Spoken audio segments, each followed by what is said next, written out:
Ce 8 mai marquera les 80 ans de la fin de la Seconde Guerre mondiale en Europe, un conflit majeur raconté dans la série documentaire 1939-1945 et le monde bascule du réalisateur Michael Gamrasny. Bonjour, merci d'être avec nous. C'est un documentaire en 4 épisodes de 52 minutes. Avant de commencer l'entretien, je vous propose de regarder le teaser. Il y a 80 ans, un conflit sans précédent a embrasé notre planète. Le monde a basculé.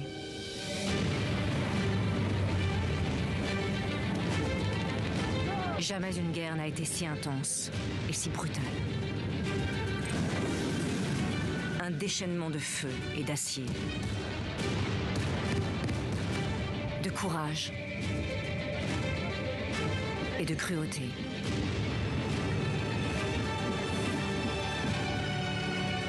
Du Pacifique à la Méditerranée. Des déserts d'Afrique aux steppes russes.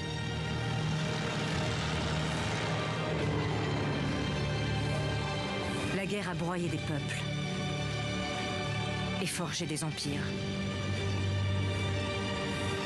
Elle a façonné nos frontières, nos idéaux, nos peurs.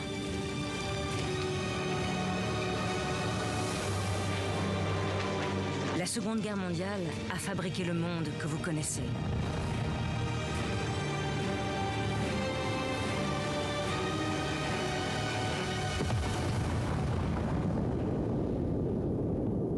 Voici l'histoire de la guerre qui a tout changé. En quoi cette guerre mondiale totale a changé le monde et explique celui d'aujourd'hui ? Alors, ce qu'on a voulu raconter dans ces films, donc ces 4 épisodes, c'est combien cette Seconde Guerre mondiale a vraiment été le début d'un nouvel ordre mondial. Elle a complètement façonné notre monde d'aujourd'hui, hein, au point même qu'on arriverait peut-être aujourd'hui au bout d'un cycle, en tout cas c'est ce qu'on a l'air de pressentir, et on constate même justement à travers ça à quel point cet ordre-là, il est né de cette Seconde Guerre mondiale. À travers des grandes puissances qui se sont établies, qui sont devenues vraiment majeures et qui ont constitué des organes aussi importants que l'ONU aujourd'hui. On le voit encore dans l'actualité. On voit également que beaucoup d'équilibres internationaux d'aujourd'hui dépendent évidemment de cette Seconde Guerre mondiale. Et on s'est intéressé aussi dans ces films à l'idée que finalement cet ordre aurait pu être différent si les vainqueurs n'avaient pas été les vainqueurs, hein. On aurait pu arriver à un ordre qui serait très très différent et qu'on craindrait, qu'on aurait un peu la crainte de retrouver aujourd'hui éventuellement par certains aspects. Donc voilà, c'est ces aspects-là, ces résonances-là qui nous ont intéressés dans ces films, qui nous ont intéressés à faire ces films pour ça. Alors vous mettez l'accent sur les répercussions, hein, vous venez de nous l'expliquer un peu, du conflit sur le monde encore d'aujourd'hui. Alors c'est le cas de l'Ukraine et d'autres guerres. Quel est le parallèle et pourquoi ce parallèle ? Alors ce qui nous a intéressés au-delà des... Alors bon, d'abord et avant tout, on raconte la Seconde Guerre mondiale, hein. C'est le but principal de la série, c'est de redonner un aspect global à cette guerre, de le raconter vraiment par le haut, d'arriver à expliquer tous les tenants et les aboutissants de cette guerre pour ceux qui ne la connaîtraient pas. Mais on a aussi ce parti pris différent d'essayer de faire des sauts en avant qui permettent de comprendre à certains moments, à intervalles réguliers, comment cette guerre, à certains moments précis, a façonné le monde dans lequel on est. Et vous avez des résonances qui vont exister par rapport à la guerre en Ukraine. Une des résonances, par exemple, c'est l'humiliation qu'ont ressenti les Russes pendant la Seconde Guerre mondiale à ce qu'on présente les Américains comme les seuls sauveurs, hein, du monde, alors qu'eux-mêmes ont participé, ont eu un tribut très important, ont donné un tribut très important à cette guerre. Il y a aussi cette idée, évidemment, de protection aux frontières de la Russie qui est déjà bien présente avant la guerre, mais qui se matérialise encore plus pendant cette Seconde Guerre mondiale. Donc voilà une résonance possible, par exemple. Alors la mise en scène, on vient de le voir, hein, est vraiment impressionnante. Vous jouez avec la technologie, la 3D. Pourquoi raconter cette période de l'histoire comme un spectacle, un film au cinéma ? Alors le but de ces films, ça a été d'apporter une version très immersive, une vision très immersive de cette guerre, de la voir faite avec nos yeux d'aujourd'hui. C'était vraiment l'objectif, hein, parce que le biais de l'histoire, parfois, c'est d'imaginer qu'elle est très loin de nous, qu'on n'en est pas acteur, que c'est quelque chose qui est vraiment très éloigné.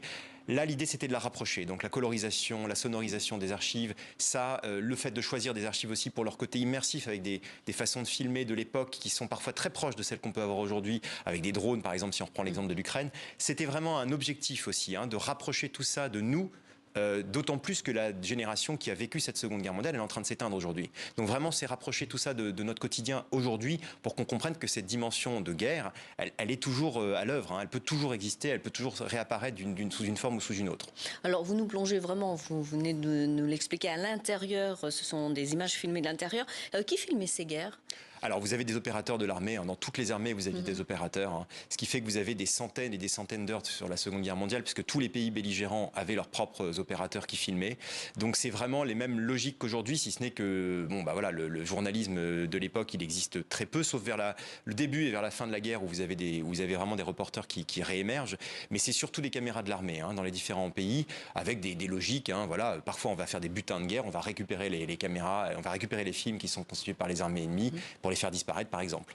Voilà. Vous abordez évidemment la Shoah avec des images et des témoignages et deux aspects, on en parlait tout à l'heure, global et évolutif.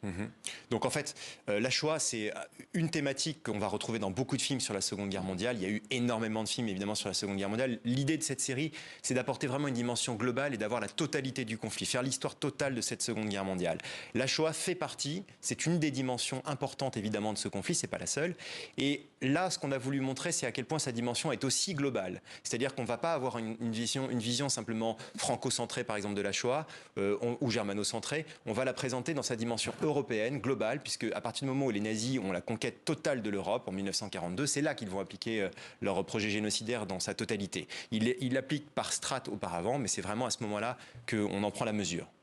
Vous avez travaillé avec l'historien Olivier Vivorca, qui est spécialiste de la Seconde Guerre mondiale et co-auteur de la série. Quel était votre objectif ? Alors, on sait, vous aimez raconter l'histoire, mais qu'apporte le documentaire, par exemple, par rapport à un livre ? Il y a l'image, évidemment. En fait, pour moi, il y a tout se complète. Hein. C'est-à-dire que le documentaire grand public, pour moi, c'est une porte d'entrée. Ça permet aux gens d'avoir accès à quelque chose qui est un savoir qui parfois est très intellectuel, qui est très lié, très livresque. Les publications de livres, elles sont essentielles, mais elles ne touchent pas forcément un public aussi large qu'un documentaire d'histoire. Moi, mon objectif idéal, c'est que les gens voient ces films et qu'ils aient envie de s'approprier le sujet sous d'autres formes, par des podcasts, par de la fiction, par des livres, que tous les angles possibles soient abordés à travers cette série pour ensuite approfondir par d'autres aspects. Voilà. Merci beaucoup Michael Gamrasny pour cet entretien et je rappelle que votre documentaire sera diffusé ce soir à 21h10 sur France 2 et qu'il est déjà disponible sur France.tv. Merci pour votre présence sur TV5 Monde.